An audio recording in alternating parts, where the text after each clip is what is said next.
ગોપનાથ મહાદેવના સાનિધ્યમાં પ્રિય મોરારી બાપુના સ્વમુખે રામકથાનું ગાન થઈ રહ્યું છે.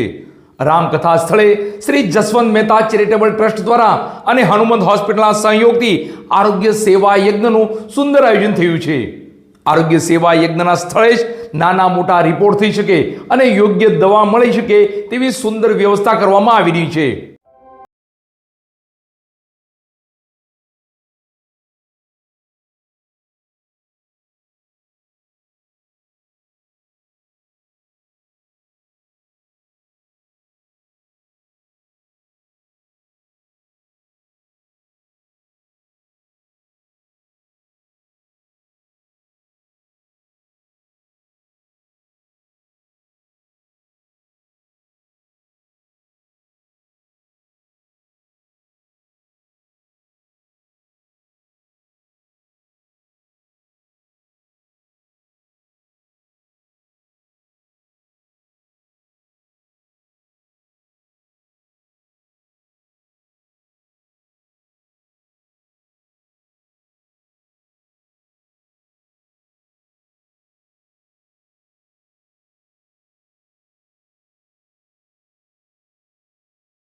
ગોપનાથ મહાદેવના સાનિધ્યમાં સર્વપ્રિય મોરારી બાપુના શ્રી મુખે યોજાઈ રહેલી રામકથામાં શ્રી જસવંત મહેતા ચેરિટેબલ ટ્રસ્ટ દ્વારા અને હનુમંત હોસ્પિટલના સહયોગથી આરોગ્ય સેવા યજ્ઞનું સુંદર આયોજન કરવામાં આવ્યું છે.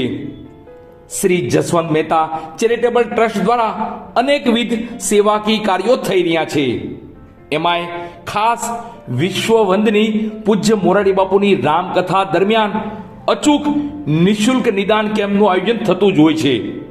અને વળી રામકથાના 9 દિવસ અલગ અલગ વિભાગના ડોક્ટરશ્રીઓ અને સ્થળ પર જ જરૂરી દવાઓ આપી આ આરોગ્ય સેવા યજ્ઞનું આયોજન થતું હોય છે.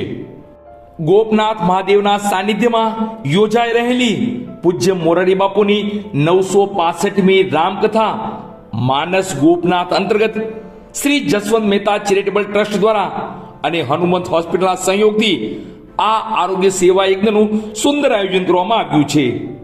જેમાં રાજ મહેતા પરિવાર અને તેમના સહયોગીઓ અને હનુમંત હોસ્પિટલ દ્વારા કથા સ્થળ પર સુંદર વ્યવસ્થા ઊભી કરવામાં આવી છે. તો આ આરોગ્ય સેવા યજ્ઞનો પ્રારંભ સમયે પ્રિય મોરારી બાપુએ પધારી ભારતીય સંસ્કૃતિને અનુસરી દીપ પ્રાગટ્ય કરી વિવિધ મહાનુભાવોની ઉપસ્થિતિમાં આ નિદાન કેમ્પને ખુલ્લો મૂક્યો હતો.